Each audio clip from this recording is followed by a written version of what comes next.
যখন আমি আমার নানার বাড়ি গিয়েছিলাম তখন মামি আমাকে তার খেতে নিয়ে গেলেন। সেখানে পৌঁছে আমি ভুলেই গিয়েছিলাম যে তিনি আমার মামি। মামিও খুব সুন্দর এবং তার বয়স প্রায় ২৭ বছর, অর্থাৎ তিনি আমার চেয়ে বেশি বড় নন। তার উচ্চতা আমার চেয়ে বেশি এবং শরীরও বেশি সুগঠিত। তার স্বভাব খুব ভালো। আমি তার সাথে বিভিন্ন বিষয়ে কথা বলেছি, কিন্তু তিনি কখনো রাগ করেননি। তাই আমি মিষ্টি মিষ্টি কথা বলে তাকে রাজি করালাম এবং ঘনিষ্ঠতা বাড়ালাম। এরপর আমি তাকে খেতে ঘুরাতে নিয়ে যেতে শুরু করলাম। এই বছর আমি ১২তম শ্রেণী পাশ করেছি এবং একটি প্রাইভেট কলেজে বিয়ের ফর্ম পূরণ করেছি, তাই কলেজে যাওয়ার প্রয়োজন হয়নি। আমি নানিকে তার বাড়িতে রেখে আসছিলাম কারণ তিনি একা এসেছিলেন। নানি বলেছিলেন যে তিনি একা চলে যাবেন, কিন্তু মা আমাকে একা যেতে দেননি এবং আমার সাথে পাঠিয়েছিলেন। আমি এবং নানি সন্ধ্যায় বাড়ি পৌঁছালাম এবং বাড়িতে শুধু মামি ছিলেন। আমি বাড়িতে প্রবেশ করলাম এবং মামি নানির পা ছুঁয়ে প্রণাম করলেন। মামি তখন খোলা চুল এবং হালকা শাড়িতে খুব আকর্ষণীয় দেখাচ্ছিলেন। এরপর নানি মামা এবং নানা সম্পর্কে জিজ্ঞাসা করলে মামি জানালেন যে শ্বশুর বাইরে গেছেন এবং ১ সপ্তাহে ফিরবেন। তারপর মামি আমাদের জন্য চা বানালেন। ঠিক তখনই নানাও চলে এলেন। নানার আসার পর মামি মাথায় ওড়না টেনে নিলেন। আমি কিছুক্ষণ নানার সাথে বসে কথা বললাম। তিনি মা বাবা এবং ক্ষেতের বিষয়ে জিজ্ঞাসা করলেন। সন্ধ্যা হলে মামি খাবার বানানোর প্রস্তুতি নিতে লাগলেন। নানা পাতে খেলতে বাইরে চলে গেলেন এবং নানি আঙিনায় প্রতিবেশীর সাথে কথা বলছিলেন। আমি হলেই বসে মামির চিন্তায় মগ্ন ছিলাম। আমি ভাবলাম রান্নাঘরে গিয়ে মামির সাথে কথা বলবো, কিন্তু যেহেতু আমি নতুন এসেছি তাই সংকোচ হচ্ছিল। মামার বিয়ের পর এটা আমার নানার বাড়ির দ্বিতীয়বার আসা। আগের বার মামি তার মায়ের বাড়ি চলে গিয়েছিলেন। এমন সময় মামির কণ্ঠ শোনা গেল, শুভম, তুমি এখানে আছো নাকি বাইরে গেছো? আমি তাড়াতাড়ি উত্তর দিলাম, না মামি, আমি এখানেই আছি। মামি হেসে বললেন, তাহলে রান্নাঘরে এসো না, তোমার সাথে আমারও সময় ভালো কাটবে। মামি এতটা বলতেই আমি তাড়াতাড়ি রান্নাঘরে চলে গেলাম। মামি চুল বেঁধে সবজি কাটছিলেন। আমি পৌঁছে দেখলাম মামি হালকা ঘামে ভেজা মুখ মুছছেন। আমি মজা করে বললাম, সত্যি বলছি মামি, হয়তো তোমার জানা নেই, কিন্তু তুমি কত সুন্দর দেখতে। মামি হেসে বললেন, অরে শুভম, আমি জানি এই গ্রামে আমার মতো সুন্দর কেউ নেই। আর শোনো, আজ যদি আমার হাতের খাবার খাও তাহলে আঙুল চেটে খাবে। তারপর আমরা সবাই খাবার খেলাম। রাতে আমি আমার ঘরে গিয়ে ঘুমিয়ে পড়লাম। সকালে আমি সবচেয়ে দেরিতে উঠলাম। নানা খেতে চলে গিয়েছিলেন, নানি যেমন প্রতিদিন প্রতিবেশীর বাড়ি চলে গিয়েছিলেন, আর মামি বাড়িতে ঝাড়ু দিচ্ছিলেন। মামি আমাকে উঠতেই বললেন, শুভম, তুমি অনেক ঘুমাও, দ্রুত মুখ ধুয়ে নাও, আমি তোমার জন্য চা নিয়ে আসছি। আমি মুখ ধুয়ে এসে দেখলাম মামি চা এবং নাস্তা নিয়ে এসেছেন। আমি মামিকে বললাম, কি দরকার ছিল, আমি নিজেই নিয়ে নিতাম। মামি আমার পাশে বসে হেসে জিজ্ঞাসা করলেন, কি শুভম, রাতে এত দেরি করে কার সাথে কথা বলছিলে, তাই তো এত দেরি করে উঠেছ? আমি বললাম, মামি, তুমিও তো সকাল সকাল শুরু করে দিলে। মামি হেসে বললেন, সত্যি সত্যি বলো, মিথ্যা বলো না। কে সে? তার ছবি তো দেখাও, সে কি আমার চেয়ে বেশি সুন্দর? আমিও দেখি। আমি মামির কাছে শপথ করে বললাম, মামি, সত্যি তোমার কসম, এমন কিছুই নেই। তখন মামি অবাক হয়ে বললেন, মানে তুমি এখনো কাউকে সেটও করনি? আমি মাথা নাড়ছিলাম আর মামি আমার দিকে তাকিয়ে হাসছিলেন।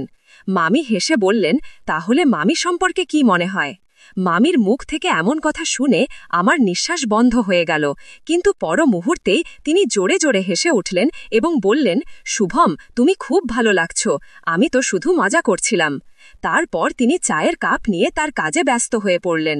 সত্যি বলতে মামির স্বভাব খুব ভালো, তিনি সব সময় এমন মজা করে থাকেন। তাই আমিও ঠিক করলাম যে যেহেতু এত ভালো মামি পেয়েছি তাহলে আমিও কিছু মজা করব। খাবার খাওয়ার পর আমি মামির ঘরে গেলাম। মামি তখনই তার চুল ধুয়েছিলেন এবং শুকানোর চেষ্টা করছিলেন। আমি ঘরে ঢুকতেই মামি বললেন, অরে শুভম, ভালোই হলো তুমি এলে, আমি তোমাকে ডাকতে যাচ্ছিলাম। সকাল থেকে আমার পিঠে খুব ব্যথা করছে, তুমি কি একটু বাম দিয়ে মালিশ করে দেবে? আমি তাড়াতাড়ি বললাম, অরে মামি, এ কথা সকালেই বলা উচিত ছিল, আমি আগেই বাম দিয়ে দিতাম, তোমাকে অকারণে ব্যথা সহ্য করতে হলো না। তারপর আমি মামির পিঠে বাম দিয়ে মালিশ করা শুরু করলাম। মামি বললেন, এখন একটু সকাল থেকে বেশ আরাম লাগছে, ব্যথার কারণে আগে আমার অবস্থা খুব খারাপ ছিল। এরপর ৩-৪ দিন এমনই আনন্দে কেটে গেল এবং আমি মায়ের সাথে বেশি সময় কাটাতে শুরু করলাম। মামি এখন আমার কাছে একটি কিউট বন্ধুর মতো লাগতে শুরু করেছে। আমি বাড়িতে ফোন করে জানালাম যে আমি কয়েকদিন এখানেই থাকব। আসলে আমি মাত্র একদিনের জন্য এসেছিলাম, কিন্তু মামির সাথে সময় কাটানোর জন্য থাকার সিদ্ধান্ত নিলাম। এক সন্ধ্যায় সময় কাটানোর জন্য আমরা লুডো খেলছিলাম। মামি জিততে চলেছিল। তখন মামি হেসে বলল, শুভম, তুমি এখনও এই খেলায় কাঁচা। তোমার মামাও আজ পর্যন্ত আমাকে হারাতে পারেনি। আমি তাড়াতাড়ি উত্তর দিলাম, আরে খেলা এখনও শেষ হয়নি, তুমি এখনও হারতে পারো। মামি হেসে বলল, রোহান, তুমি যতই চেষ্টা করো না কেন, আমি হারতে যাচ্ছি না। আমি তাকে চ্যালেঞ্জ দিলাম, যদি তুমি হারো তাহলে আমি যা বলবো তোমাকে করতে হবে। মামি হেসে বলল, ঠিক আছে, বলো তোমার শর্ত কি। আমি মামিকে বললাম, একবার ভেবে নাও, পরে পিছিয়ে যেও না। মামি হেসে বলল, প্রথমে হারিয়ে দেখাও তো। হঠাৎ ৩ বার আমার নম্বর আসলো এবং আমি গেম উল্টে দিলাম। আমার মনে হলো যেন আমি কোনো বড় যুদ্ধ জিতেছি। মামির মুখ হারার পর হতাশ হয়ে গেল। মামি বলল, শুভম, তুমি চিটিং করেছ। আমি হেসে বললাম, না মামি, এখন কোনো অজুহাত চলবে না। মামি হেসে বলল, ঠিক আছে, বলো তোমার কি ইচ্ছা। আমি একটু গম্ভীর হয়ে বললাম, মামি, দয়া করে রাগ করো না এবং আমার কথা খারাপ মনে করো না। মামি বলল, আরে না, রাগ করব না, বলো কি বলতে চাও। আমি এক নিঃশ্বাসে মামিকে সব বললাম এবং শান্ত হয়ে গেলাম। মামি বলল, তুমি কি বলছো? তুমি কি বুঝতেও পারছো আমি তোমার মামি? আমি ক্ষমা চেয়ে বললাম, দয়া করে মামি, আমার কথা খারাপ মনে করো না। মামি হেসে বলল, শুভম, আমি তোমার ওপর কেন রাগ করব, কিন্তু তুমিই ভেবে দেখো আমি তোমার মামি। আমি বললাম, দয়া করে মামি, আমার কথা বোঝার চেষ্টা করো। মামি বলল, ঠিক আছে, কিন্তু একটু প্রতিশ্রুতি দাও যে তুমি এই কথা কাউকে বলবে না, এমনকি তোমার বন্ধুদেরকেও না। আমি খুশি হয়ে বললাম, পাকা প্রতিশ্রুতি মামি, কাউকে বলবো না। এমনই কথা চলছিল যে হঠাৎ নানি ডাক দিলেন, মনিকা, চা বানিয়ে দাও। ঘণ্টা বেজে গেছে, মামি চা বানানোর জন্য রান্নাঘরে চলে গেলেন। কিছুক্ষণ পর আমিও রান্নাঘরে গিয়ে দাঁড়ালাম। এখন আমার পক্ষে এক মুহূর্তও দাঁড়িয়ে থাকা কঠিন মনে হচ্ছিল। আমি যেন মামির আগে পিছে ঘুরতে শুরু করলাম। মামি হেসে বললেন, শুভম, প্লিজ এত করো না, একটু সংযম রাখো। বাড়িতে সবসময় আম্মা থাকেন, আর এখন তো রাতে তিনি আমাদের পাশের ঘরেই ঘুমান, তাই আমি একটু চিন্তিত হচ্ছিলাম। পরের দিন মামি বললেন, এখন এমন করি শুভম, আমরা মাঠে যাই, সেখানে কেউ থাকবে না। আমি হেসে বললাম, মামি, পরে আপনি ক্লান্ত হয়ে পড়বেন আর তখন দাঁড়াতেও পারবেন না। মামি অবাক হয়ে জিজ্ঞাসা করলেন, কি? আমি বললাম, আপনি মাটিতে থাকবেন, সেখানে তো কাদা আর কাঠ থাকবে।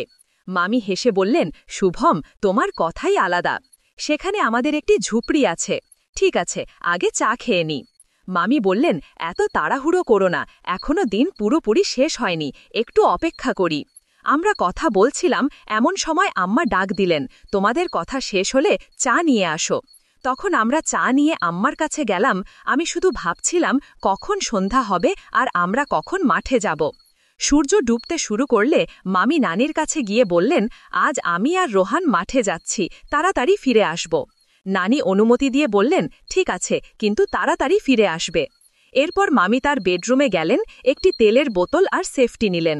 আমি হেসে বললাম, মামি, তোমার তো অনেক অভিজ্ঞতা আছে।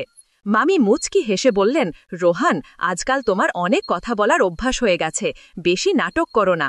আমি মজা করে বললাম, মামি, তোমার মজা কখনোই শেষ হয় না। প্রায় ১৫-২০ মিনিট কাঁচা রাস্তা হেঁটে আমরা শেষ পর্যন্ত মাঠে পৌঁছালাম। মাঠে পৌঁছে মামি ঝুপড়ির দরজা খুললেন, ভিতরে গিয়ে বাল্ব জ্বালালেন। সেখানে একটি চারপাই আর কিছু ওষুধ ও সার রাখা ছিল। মামি বললেন, রোহান, এসব ছেড়ে দাও, এখন আমাকে তোমার সবচেয়ে ভালো বন্ধু মনে করো।